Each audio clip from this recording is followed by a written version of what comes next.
মা আমার মেয়েটা কত বছর পর আইলো রে। কেমন আছো তুমি? ওয়ালাইকুম আসসালাম। তুই ভিতরে যা আর ওকে চলে যেতে বল। মা তুমি এসব কি বলতেছো? তোমাদের জামাই চলে যাবে মানে? তুমি বুঝতেছো না? শোনো, তুমি এই বাসায় থাকবা আর উনি যেখান থেকে এসেছে ওইখানে পাঠিয়ে দাও। আশ্চর্য ব্যাপার, তোমরা বলো ওকে নিয়ে আসতে, আমাদেরকে তোমরা মেনে নিছো, তাহলে ওকে কেন এখন চলে যেতে বলতেছো? এটা আমার একটা প্ল্যান ছিল, আর এই প্ল্যানটা না করলে তো তুই একা কখনোই আসতি না। তাই ভাবলাম স্বামী সহ আসবি, তুই আমার কাছে চলে আসবি, আর তোর স্বামীকে আমি অ্যালাউ করবো না। মা তুমি কি করে ভাবলে যে তোমার এই প্ল্যানটা সাকসেস হবে আর আমি এইখানে থাকবো আর আমার স্বামী আমাকে ফেলে চলে যাবে? শোনো, তুমি যখন এই বাড়ি থেকে পালিয়ে ওনার হাত ধরে চলে গিয়েছিলে তখন কি আমাদের মান সম্মান কথা একবারও চিন্তা করছো যে আমাদের কি হতে পারে? তুমি যখন এই ছেলের সাথে পালিয়ে চলে যাও তখন আমরা একটা বছর এই বাসা থেকে বের হতে পারি নাই, লজ্জায়। একটা কথা বলে দিচ্ছি, এই ছেলের সাথে যদি তুমি থাকো না সুখে থাকতে পারবে না। তুমি এ বাসায় থাকো আর ওনাকে চলে যেতে বলো। না, আমি এখানে থাকবো না। যখন আমার হাজবেন্ডকে তোমরা মেনেই নিতে পারবা না, আমি এই বাড়িতে থাকবো না এক মুহূর্তে। ওরে নিয়ে আমি এখন বের হয়ে যাবো। শোন, তুই আমার এখানে থেকে যা, আমি যেটা বলছি তুই সেটাই শোন, আর ওকে বল এখান থেকে চলে যেতে। নির্লজ্জের মতো দাঁড়িয়ে আছে, বের হয়ে যা। মা আমি যখন বিয়ে করেছি তখন আমার বয়স 18 বছরের বেশি ছিল, কারণ আমি প্রাপ্তবয়স্ক। তার মানে তুমি এখন কিচ্ছু করতে পারবে না, আর তুমি যদি বেশি বাড়াবাড়ি করো না তাহলে কিন্তু আমি আয়নার আশ্রয় নিব। তুমি চুপ করো। তোমরা এখন আমার সাথে খুব বাড়াবাড়ি করলে, আর আমাকে তুমি এত আশা দিয়ে এই বাড়িতে আসতে বললে। আমি কত আশা নিয়ে আমার স্বামীকে নিয়ে এই বাড়িতে আসছি, আর তোমরা এখন তোমাদের রং বদলায় ফেললাম। শোন, এখানে প্রাপ্তবয়স্ক আর অপ্রাপ্তবয়স্কর কোনো কথা না। ওর স্ট্যাটাসের সাথে আমাদের স্ট্যাটাস যায় না। ও একটা ফকিন্নির ছেলে। তুই না বুঝে শুনে আসলে গোবরের পদ্ম ফুল পড়ে থাকলে কি সেটাকে কুড়ে নিতে হয়? তোকে আমি কি শিক্ষা দিছিলাম? তোকে না আমি যে মেরে কুচি কুচি করি নাই, এটাই তোর ভাগ্য। তুই আমার কাছেই থাকবি, আর যত আইনি ব্যবস্থা থাকে আমি সব প্রয়োগ করে এই ছেলে থেকে তোকে আলাদা করে আমি তোকে ধুমধাম করে বড় লোকের কোনো ছেলের সাথে বিয়ে দিব। কেন আপু, তুমি বুঝতেছো না? তুমি যখন ওনার হাত ধরে এই বাসা থেকে পালিয়ে যাও তখন আমাদের দিকে একটাবার তাকাইছো? আমাদের মান সম্মানের কথা একটাবার চিন্তা করছো? হ্যাঁ, শোনো, একটা কথা বলে দিচ্ছি, ওনার সাথে আমাদের যায় না। সো ওনাকে এখান থেকে চলে যেতে বলো আর তুমি এখানে থাকো। শোন, তুই যখন ওই ছেলের হাত ধরে পালিয়ে চলে গেছিস তখন আমার সমাজে মান সম্মান সবকিছু নেমে গেছে, সব চলে গেছে। আমি মুখ দেখাইতে পারি না কাউকে। কিন্তু আমি ভেবেছি আমার সন্তান যতই ভুল করুক, সন্তান তো সন্তানই। তুই ওর হাতটা ছেড়ে আমার কাছে চলে আয় মা, তোকে আমি 1 মাসের মধ্যে ধুমধাম করে বিয়ে দিয়ে দিব। আমার যত টাকা খরচ হোক আমি খরচ করব তোর জন্য। মা চলে আয়, ওই ফকিনীর সাথে তুই থাকিস না, তোর জীবনটা একদম ধ্বংস হয়ে যাবে। চলে আয় মা। চুপ করো মা। মার সাথে এভাবে কথা বললাম। আম্মা, হ্যাঁ, আমরা যখন বিয়ে করি তখন আমার কিছুই ছিল না, কারণ সবে মাত্র পাশ করে বের হয়েছি। ঠিক সেই মুহূর্তে আমরা দুজন দুজনকে বিয়ে করি। কিন্তু আমি এখন একটা ভালো জব করি, যা স্যালারি পাই তাতে আমাদের দুজনের অনেক ভালোভাবে চলে, এবং কোম্পানি থেকে আমাদের গাড়ি বাড়ি সব কিছুই দিছে। সো এমন না যে আমি ফকির। আর আমি কখনোই আমার বাবা মার কাছ থেকে কিছুই নিই নাই, কারণ আমার নেওয়া লাগে না, নিতে হয়ও না। আপনার অনেক কিছু আছে, আপনার মেয়ের টাকা পয়সা বা এইসবের জন্য যে আমি ওকে বিয়ে করছি এটা কিন্তু না। আমি ওকে বিয়ে করছি শুধু ওকে ভালোবাসি বলে, এবং ওর সাথে সারাটা জীবন একসঙ্গে থাকবো বলে আমরা দুজন দুজনকে বিয়ে করি। এখানে স্বার্থের কোনো জায়গা নেই, আমাদের স্বার্থ শুধু একটাই, ভালোবাসা। ও আপনার জন্য অনেক কান্নাকাটি করতো, কষ্ট পাইতো, আসতে মানে আমি অনেকবার বলছি আম্মা যে চলো যে দেখা করি, কিন্তু আসতে সাহস পাইতো না। কিন্তু আপনি যখন ফোন দিয়ে বলেন যে আসো, তখন আমারও খুব ভালো লাগছিল যে যাক, আম্মা যদি মেনে নেই তাহলে তো ও অন্তত আরেকবার মার কাছে তো আসতে পারবে। আজকে আপনি যেটা যে রূপটা দেখালেন না, এটা মায়ের না, এক ধরনের কি বলবো শত্রুরা এমন করে বলে আমি মনে হয় না। যাই হোক আম্মা, আমি থাকতে আসি নাই, আমরা চলেই যাব। তুমি কি আমার সঙ্গে যাবে না এখানে থাকবে? প্রশ্নই ওঠে না, আমি এই বাড়িতে থাকবো না, আমি তোমার সাথে যাব। মা, তুই আমার সাথে থাকবি না? না, আমি তোমাদের সাথে থাকতে চাই না। আমি আমার স্বামীর সাথে চলে যাবো। চলো।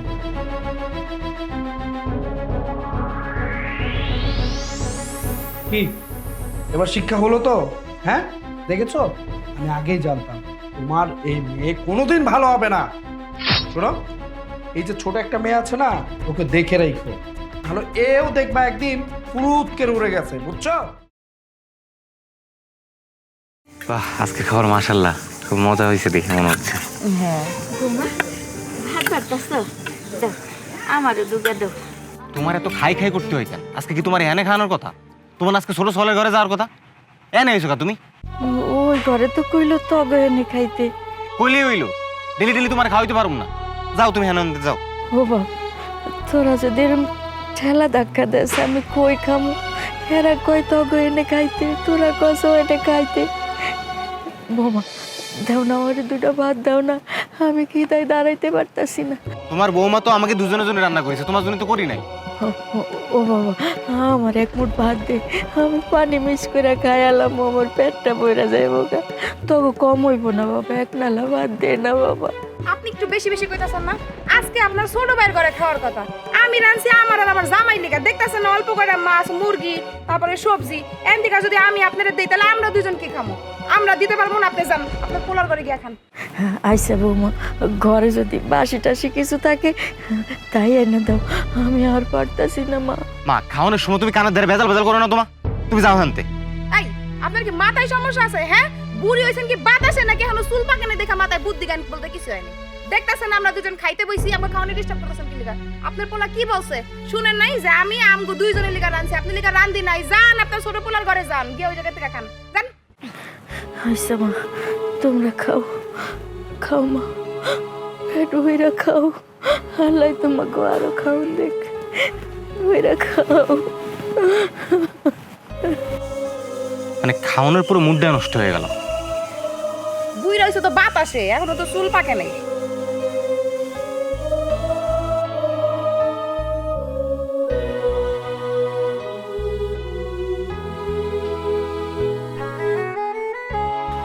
তোমার রান্না বাড়া হইলো? রান্না তো সেই কখন শেষ হয়েছে, তুমি হাত মুখ ধুয়ে আসো, খাবার দিই তোমার। হ্যাঁ, ক্ষুধা লেগে গেছে। বৌমা, রান্ধন শেষ হয়েছে তাইলে? হ্যাঁ চলো, আমিও খামু, আমার অনেক ক্ষুধা লাগছে। না মা, তোমার লেগে রান্ধে নেই, তুমি তোমার বড় পোলার ঘরে যায় খাও। এগুলা তুই কি কস বাজান? বড় বউ কইলো আমার লাগে রান্ধে নাই, তোরা কইতাছস আমার লাগে রান্ধস নাই, আমি তাহলে কার জায়গায় যায় খামু, কার কাছে যামু? ও বাবা, এমন করিস না বাবা, আমার অনেক ক্ষুধা লাগছে, আমার শরীরটা কাঁপতাছে। দেহ মা, আমরা আজকে দুইজনের লেগে রাঁধছি, খাওন নাই। ও বৌমা, বৌমা তুমি ভাতের মার গেল নাই, ওই মারটুকুই আমারে দেও না, আমি খাইয়া জান্ডা বাঁচাই। আম্মা, আপনি শুনেন না আপনার ছোটবেলা কি কইতাছে?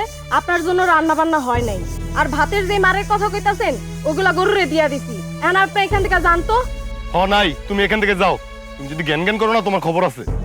বাজান যাইতাছি, তখন লেগে গরু ছাগলের জন্য খাওয়ান আছে, কুত্তা বিলাইয়ের খাওয়ান আছে, তখন কাছে মায়ের খাওয়ান নাই। তোমার আমি খুব সুন্দর করে কইতাছি, এখান থেকে চলে যাও, নাহলে কিন্তু খুব খারাপ হইব। আচ্ছা ঠিক আছে। জ্ঞান জ্ঞান জ্ঞান জ্ঞান সারাদিন।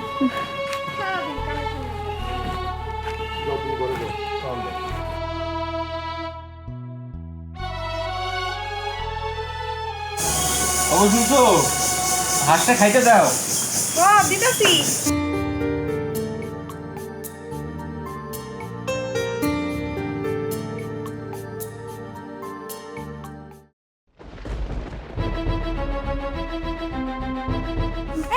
এটা আপনি কি করতেছেন? হ্যাঁ, আপনার লিগে তো শান্তি মতো এই জায়গায় থাকতেও পারবো না, কোনো কামও করতে পারবো না। মা, তুমি কি শুরু করছো? না মানে তুমি আর কত জ্বালাবা কতদিন আমারে? তুমি কি শান্তিতে থাকতে দিবা না? হাঁসটা দুটো খাইতে দিছি, সেই খাবার তোমার খাইতে হইব। এই মা, এই তুমি আর কত জ্বালাইবা, কইবা আমারে? ও বাজান, আমি যার ক্ষুধা সহ্য করতে পারতাছি না, অগ ঘরে গেলে কয় তগ ঘরে যাইতে, তগ ঘরে গেলে কস অগ ঘরে যাইতে। আমি সেই কালকে থেকে না খাইয়া রইছি, আর কতক্ষণ না খায় থাকমু? আমি আর পারতাছি না, আমি এই খাওয়ানি খামো। মা, তোমার কিন্তু আর এই যন্ত্রণা নিতে পারতেছি না মা। অনেক না খাইয়া থাকছি, কোনোদিন একবেলা না খায়া তগরে পুরাই খাওয়াইছি, কোনো বেলায় আমি আধা পেট খায়া তো করে খাওয়াইছি, এখন তো আর আধা পেট না খায়া থাকতে পারি না। আমি কি করুম ক, আমার তো বয়স হয়েছে, আমি আর কতক্ষণ না খায়া থাকুম, আমি আর পারতাছি না বাজান। কম দুঃখে কে আমি এই খাওন খাই। মা তুমি যদি এমন করতে থাকো তাহলে কিন্তু তোমার বাড়ি থেকে বাইর করে দিবো। এই তোরা তোর মার সাথে এমন ব্যবহার করতেছিস কি লিগা? কাকা আপনি আবার করতে এলেন? তার আগে ক তোর মার সাথে এমন ব্যবহার করতেছিস কি লিগা তোরা? এমন করুম না কি করুম, মায়ের জ্বালাইতে জ্বালাইতে আমার করে কয়লা বানায় ফেলাইছে। ও মায় জ্বালাইতে জ্বালাইতে কয়লা বানায় লাইছে না? আরে এই মা তখন লেগে কি করছে ভুলে গেছো গা? আর তোর বাপ মারা যাওয়ার পরে তখন লেগে কি করছে তাও ভুলে গেছিস গা? চাচা অতীত নিয়ে কথা কই না তুমি? অন্ত তোরা অতীত ভুলেই যাবি। অন্তক বউ আপন না, তখন তো বউ আপন। আরে এই মা তোর বাপ মারা যাওয়ার পরে মানুষের বাড়িতে কাম কইরা তগো খাওয়াইছে, নিজে না খাইয়া তগো খাওয়াইছে। আর সেই মারে তোরা খাইতে না দিয়া এই হাঁসের খাওন খাইতেছে, এটাও তোরা খাইরে লয়ে যেতেছস। আল্লাহর কাছে দোয়া করি তগো মতো সন্তান যেন কারো ঘরে জন্ম না নেয়। থাক ভাই সাহেব, অগরে কিছু কইেন না। অগরে অনেক যত্নে মানুষ করছি, নিজে অনেক কষ্ট করছি। মানুষের বাড়িতে কাম করা যে কি কষ্ট এটা কেউ বুঝবো না। অনেক লাগতে উষ্টা খাইয়া খাও নাই না অগরে খাওয়াইছি। অগ কিছু কইলে অগ চাই আমার কষ্ট বেশি হয় ভাই, থাক, কিছু কইেন না। দেখ দেখ এরে কয় মা, যেই মার মুখের ভাত তোরা কাইরে নিতেছস সেই মায়ের তোদের জন্য এখনো দোয়া করতেছে। মা মা ওঠো, মা ওঠো ওঠো ওঠো মা। মা মা আমরা অনেক ভুল করছি। ভুল হয়েছে মা, তুমি মা আমাদের মাফ করে দাও মা, তোমার অনেক কষ্ট দিয়ে ফেলাইছি। মা তুমি যদি মাপ না করো আল্লাহ মাফ করবো না মা। আল্লাহ তোকে মাফ করে দিব বাজান, আমি তোকে মাফ করে দিছি। আমি তো মা, আমি তো তোকে উপরে রাগ করে থাকতেই পারি না বাবা। মা আমগো আপনি মাফ করে দেন মা, মন থেকে মাফ চাইতাছি, আমরা অনেক বড় ভুল কইরা ওই ভাই ফেলেছি। মারে ঘরে লয়ে আছো, চল মা চলো আসো, তুমি যে খাবার বড় তাড়াতাড়ি।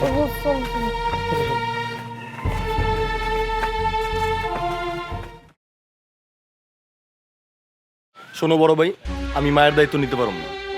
আমিও মায়ের দায়িত্ব নিতে পারবো না। তাহলে তোরা এখন বলে দে আমি এখন কি করব?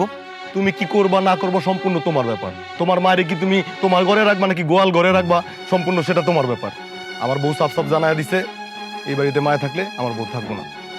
আমার বউ রোজ রোজ মায়ের ঘুমুট পরিষ্কার করতে পারবে না। তোরা কি পাগল হয়ে গেছিস?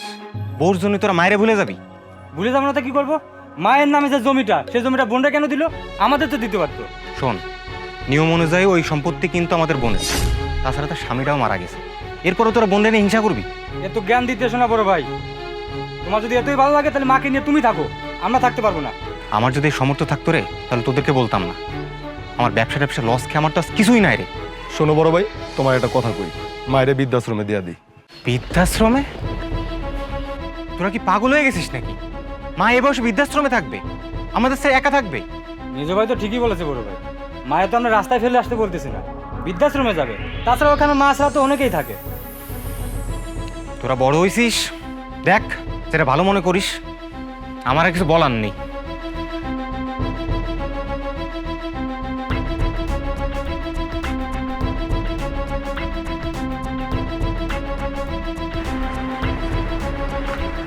ভাই আপনি কি আমাকে ফোন করছিলেন? হ্যাঁ আমি আপনাকে ফোন করেছিলাম আমার মাকে বৃদ্ধাশ্রমে দেওয়ার জন্য। তাহলে আপনার মাকে নিয়ে আসেন। নিয়ে তো আসবোই, তার আগে বলেন যে খরচ কেমন পড়বে আসার বিষয়ে একটু জানতে চাই আর কি। আমাদের এখানে 3 ধরনের প্যাকেজ আছে।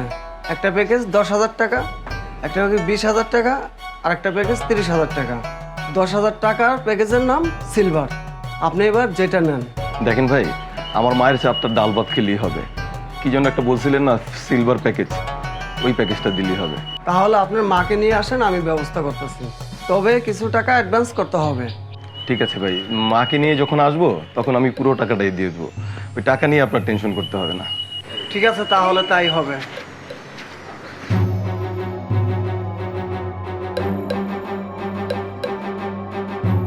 কিরে সুমন, তোর মায়েরে বলে তোরা বৃদ্ধাশ্রমে পাঠানোর প্ল্যান করতেছস? হ চাচা, মারে নিয়ে আর পারতাছি না, তাই ভাবছি মারে বৃদ্ধাশ্রমে দিয়ে দেন। আরে এই মা তোকে কাছে যন্ত্রণা হয়ে গেছে। আরে এই মা তোকে বড় করণের লেগে কি করছে এই কথা ভুলে গেছস? এটা আর নতুন কি? সব পোলাপানের জন্যই তো বাপ মা অনেক কষ্ট করে, এটা নতুন করে বলার কিছু নাই। আরে তোর বাপ মারা যাওয়ার পরে এই তোর মায় খেতে কাম কইরা তোকে লেখাপড়া করে বড় করছে, নিজে না খাইয়া তোকে খাওয়াইছে। আর সেই মায়ের তোরা বৃদ্ধাশ্রমে পাঠানোর প্ল্যান করতেছস। পড়াশোনা করাইছে ঠিক আছে, কিন্তু মা তো আমার পড়ার নিজে পড়া দেয় নাই। তাছাড়া বাবা মারা যাওয়ার পরে মা আমাদের জন্য অনেক কষ্ট করছে, তখন আপনি কই ছিলেন? না আমি আর কি করতাম, কে কার লেগে কি করে ক বাপ।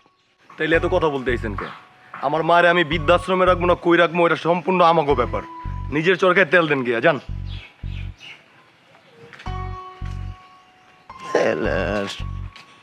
মা আসো, আসো মা আসো। ও বাজান, আমারে তোরা কই লয়ে যাইতেছিস? আমি যাবো না বাজান, আমারে তোরা কোনানে নিয়ে যাইস না বাজান। মা যাইতে চাইতেছে না, দেখতেছিস না? তোরা কিছু কইতে পারতেছস না? তোরা একটু ধর। আমি মাকে ধরতে পারবো না, মার যে ক্ষত থেকে যে গন্ধ বেরোচ্ছে। আমিও পারবো না। এই বেনালা, মার একটু ধরো না। আসো না কেন? এই ধর তো ধর। আমি পারবো না। ও বাজান, ভ্যানে করে তোরা আমারে কই লয়ে যাইতেছিস? আমার একটু ক না বাজান। মা, আমাদের বাড়িতে তো অনেক গরম, তোমাকে এমন একটা বাড়িতে পাঠাচ্ছি যেখানে এসি আছে, তোমার কোনো কষ্ট হবে না। ও বাজান, এটা তোর বাবার ভিটা, এন থেকে আমারে নামাইস না বাজান। আমি এন থেকে কোথাও যাবো না বাজান, আমারে পাঠাইস না বাজান। বড় ভাই তুমি দেরি করতেছো কে? তাড়াতাড়ি করে মায়ের লয়ে যাও। মা তুমি চিন্তা করো না মা, আমি তো আছি মা, আমি যে তোমারে দেখে এমন। এই বড় ভাই এত দেরি করতেছো কে? যাও না, মারে লয়ে যাও। মা না গেলে আমি কি করব? দইরা নিয়ে যাও, জানা তাই না? নিয়ে যা। দাদি কই দিতেছে? তোমার দাদি তোমার ফুবু বাসায় যাইতেছে। বাবা আমি দাদির লাগে ফু বাড়ি যাবো। না বাবা, তোমার ফুবির বাড়িতে যাইতে হইব না, তুমি ঘরে যাও। এই রাখ তোরা। মেম্বার চাচা, আপনি আবার কি কইবেন? এই তোরা তোর মায়ের কই লয়ে দিতেছস? চাচা, মার শরীরটা ভালো না, তার লিগা হাসপাতালে লয়ে যাইতেছি। আর একটা মিথ্যা কথা বলি তোকে কিন্তু খবর আছে, তোর মায়ের তো তোরা বৃদ্ধাশ্রমে পাঠাইতেছস, এইটা আমি বুঝে গেছি। আমাদের মাকে আমরা নামি দামি বৃদ্ধাশ্রমে পাঠাচ্ছি, কারণ বাড়িতে থাকতে মায়ের অনেক কষ্ট হচ্ছে। ছি ছি ছি, এই কথা কইতে তোকে লজ্জা করে না? লজ্জা পাওয়ার কি আছে? মায়েরা তো আমরা রাস্তায় ফেলা দিতেছি না, মায়ের একটা বৃদ্ধাশ্রমে নিয়ে রাখতেছি। তাছাড়া আমরা 3 বাড়িতে সবসময় বাড়ির বাইরে থাকি, বাড়িতে অনেক মায়ের কষ্ট হয়। তাছাড়া আমার বউরা তো মায়ের যত্ন নিতে পারে না, তাই মাকে বৃদ্ধাশ্রমে পাঠাচ্ছি। চাচা, মা বাড়িতে তো ওইখানেই ভালো থাকবো, আপনি কিছু কইেন না। এই তোরা কি ভুলে গেছস তোকে এই 3 ভাইয়ের লিগা তোর মাই কি করছে? আরে তোরা কি জানোস না মায়ের বৃদ্ধাশ্রমে রাখা আর জ্যান্ত কবর দেওয়া এক সমান? ও দাদির কথা বলে গেলে গল্প শুনি কার কাছে? আর শোন, আল্লাহ রাব্বুল আলামিন বলেছেন তোমরা তোমার মা বাবার উপরে সদয় হও, যাতে তোমার বাবা মা ও শব্দটা না করতে পারে। আর তোরা কিনা তোর মায়ের সেই বৃদ্ধাশ্রমে রাখতে চাইতেছস? সবুজ, তুই একটা কথা ভাবতো, 30 বছর পরে তোর সন্তান যদি তোকে ঠিক এইভাবে তোর মার মতো বৃদ্ধাশ্রমে পাঠায় দেয়, তাহলে তোর কেমন লাগবো? না না চাচা, আমি বৃদ্ধাশ্রমে যেতে পারবো না। চাচা আপনি তো ঠিকই কইছেন। মা, মা গো, আমার ভুল হয়েছে মা। মেজু ভাই, বড় ভাই তো ঠিকই বলছে, আমরা আমার মাকে বৃদ্ধাশ্রমে পাঠাবো না, আজ থেকে মা আমাদের সাথেই থাকবে। আমার যত কষ্টই হোক মা, আমি আমার কাছে তোমারে রাখবো। মা, আমার করে মাফ করে দাও, তোমার আর বৃদ্ধাশ্রমে যাইতে হইব না। হ্যাঁ মা, আমাকে মাফ করে দাও তুমি। মা আমাদের মাফ করে দেন, আমরা অনেক বড় ভুল করে ফেলছি, আর কখন এরকম করব না। মা ভাবি ঠিকই বলছে, আমাদের আপনি মাফ করে দেন। মাফ করার মালিক আল্লাহ, কেউ যদি ভুল করে মাফ চায় তাহলে আল্লাহ তা করে মাফ করে দেয়। যাক, তাইলে তোদের সুবুদ্ধি খুলছে। বন্ধুরা, আমাদের ভিডিওটি তোমাদের কেমন লাগলো তা কমেন্টস করে জানাও। আর নিত্য নতুন ভিডিও পেতে পেজটি ফলো করো আর ইউটিউব চ্যানেলটি সাবস্ক্রাইব করে রাখো।